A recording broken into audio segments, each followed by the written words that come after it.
मैं डॉक्टर भावना शर्मा।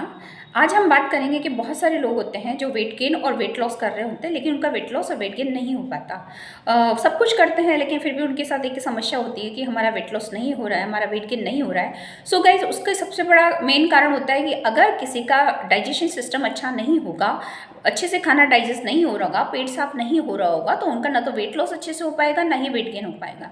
तो डाइजेशन कैसे अच्छा करें, इसके लिए क्या है, हमें 3 चीज़ों का ध्यान रखना पड़ेगा। एक तो कि हमारी बॉडी में प्रॉपर एंजाइम हो, दूसरा हमारी बॉडी में प्रोबायोटिक हो, और तीसरा हमारी बॉडी में फाइबर जा रहा हो। अब बात आती है कि एंजाइम कहाँ से प्राप्त करें, तो एंजाइम कोई बाहर से नहीं मिलता। एंजाइम हमारी बॉडी में खुद सिक्रेट होता है। जब हम कुछ भी खाते हैं, खाना खाते हैं, तो हम जब खाते हैं तो हमारे मुंह में स्लाइवा बनता है। वो स्लाइवा में बहुत सारे एंजाइम होते हैं जो उस खाने को पचाने में या उनको टुकड़े करने में हेल्पफुल रहता है। तो हमारा सबसे पहले एंजाइम कहाँ से मिलता है, जब हम खाना चबाते हैं। कुछ लोग क्या करते हैं, बहुत जल्दीबाजी में खाना खाते हैं तो स्लाइवा प्रॉपर सिक्रेट नहीं हो पाता और वो खाना अच्छे से टुकड़ों में नहीं होकर पेट में जाता है। तो पेट में जो एंजाइम सिक्रेट होते हैं उनको पचाने में प्रॉब्लम होती है, और इस तरह से वो खाना प्रॉपर रूप से नहीं पचता, पेट में पड़ा रहता है और वो सड़ने लगता है। दूसरा होता है कि प्रोबायोटिक होना जरूरी होता है। प्रोबायोटिक क्या है? प्रोबायोटिक एक तरह के गुड बैक्टीरिया होते हैं। हमारी बॉडी में 2 टाइप्स के बैक्टीरिया होते हैं, गुड और दूसरे बैड बैक्टीरिया हमारी इन्वायरमेंट और हमारे खाने पीने की वजह से हमारी बॉडी में जनरेट हो जाते हैं, और उसकी वजह से हमारी बॉडी बहुत सारी बीमारियों से सफ़र करती है, और गुड बैक्टीरिया उनसे लड़ने का काम करते हैं। गुड बैक्टीरिया कहाँ से मिलेंगे? गुड बैक्टीरिया होते हैं जो लाइक दही हो गया, एप्पल विनेगर होते हैं, इनमें आपको मिलते हैं। तो दही भी अगर कैसा खाना है, दही में विदाउट अगर आप नमक का खाएंगे तो वो बेटर रहता है। और इसके अलावा कुछ बहुत बेहतरीन जगह है जहाँ से आपको प्रोबायोटिक्स मिल सकता है। तीसरा है कि हमारे बॉडी में खाना में फाइबर नहीं होना। खाने में फाइबर नहीं होगा तो भी आपको खाना पचाने में प्रॉब्लम होगी।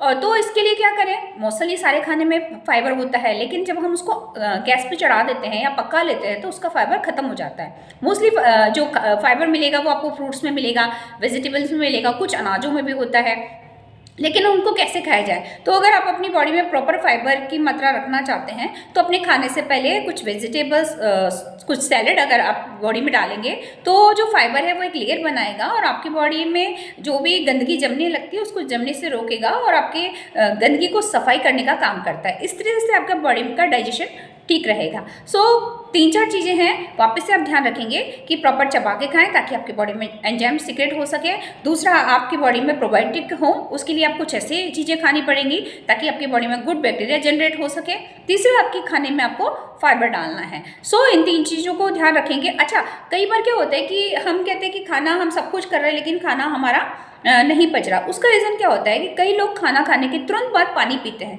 तो जो प्रोसेस होता है खाने का, जो पाचन क्रिया का जो प्रोसेस होता है वो रुक जाता है। सो इस चीज़ का ध्यान रखें कि कभी भी खाना खाने के तुरंत बाद पानी नहीं पिए, लगभग आधा घंटे बाद पिएँ। अगर आप इन 3 चीज़ों का ध्यान रखते हैं, आपकी बॉडी में एंजाइम प्रॉपर हो, प्रोबायोटिक प्रॉपर हो और फाइबर प्रॉपर आपकी बॉडी में जाए, सो आप बहुत अच्छा डाइजेशन आपका रहेगा, और डाइजेशन अच्छा रहेगा तो जो भी आप वेट गेन या वेट लॉस का रिजल्ट पाना चाहते हैं उसको आप पा सकते हैं। All the best.